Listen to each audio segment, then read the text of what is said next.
Sa champurado po natin, normally, gagamit po ako ng 1 cup na jasmine rice. Tsaka 1 cup na glutinous rice. Pwede naman po kayong gumamit ng glutinous rice lang or jasmine rice lang. Pero mas maganda kung i-mix natin.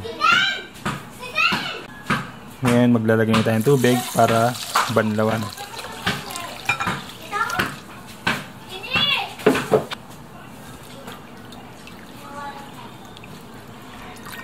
Banlawan natin ng maigi.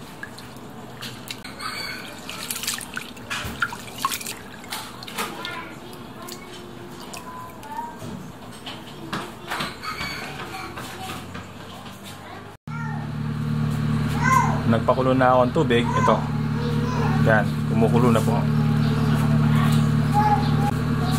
Ngayon, ilagay na po natin itong mix na glutinous rice at jasmine rice.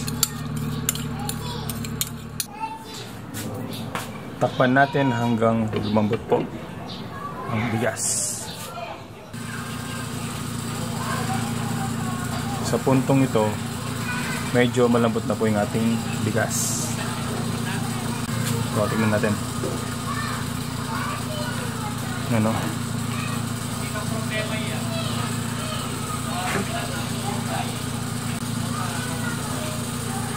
Ayan.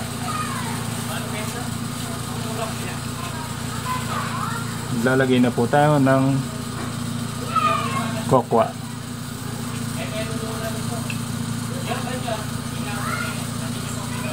Yan. Isa pa.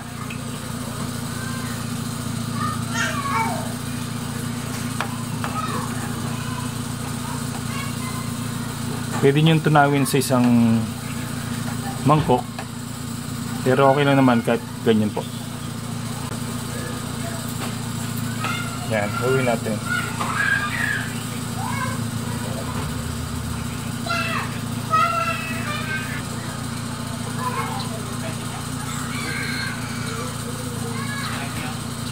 Yan.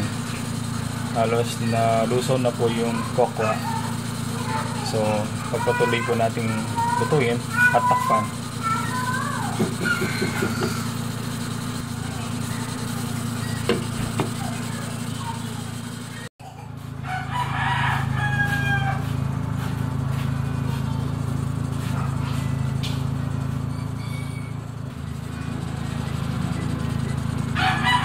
Yan, halos maluluto na po yung ang ating champurado. Ngayon naman maglalagay tayo ng asukal.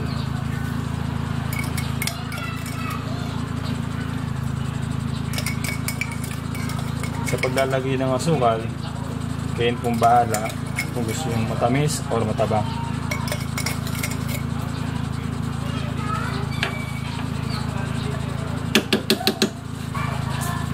Yan, haluin natin ng maigi. Kung sa palagay nyo kulang po yung tubig, magdagdag lang po kayo.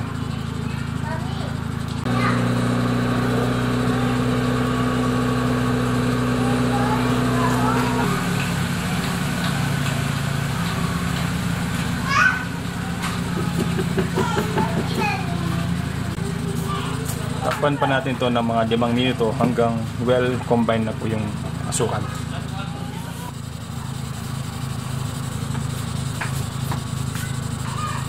Na, oh. Sarap po. Lalo na sa maulan at muwabag yung panahon. Ang sarap ito. Yung iba ube flavor ang ginagamit nila. Ano. Actually, tapos na to. Luto na. Ngayon maglalagay tayo ng gatas para creamy na agad. Yan o. Panalo yan o. Yung mga bata gustong gusto na yung medyo magatas. Yan, haluin natin.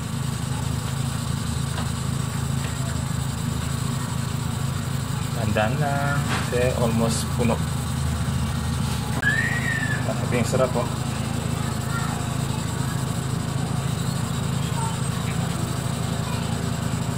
Kung meron rin tuyo, mas mainam ang partner.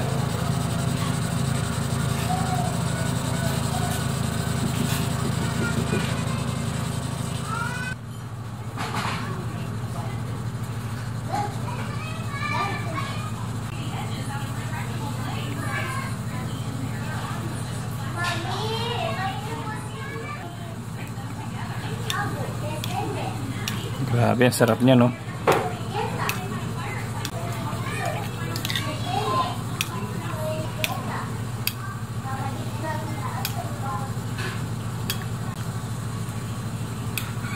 Salamat po.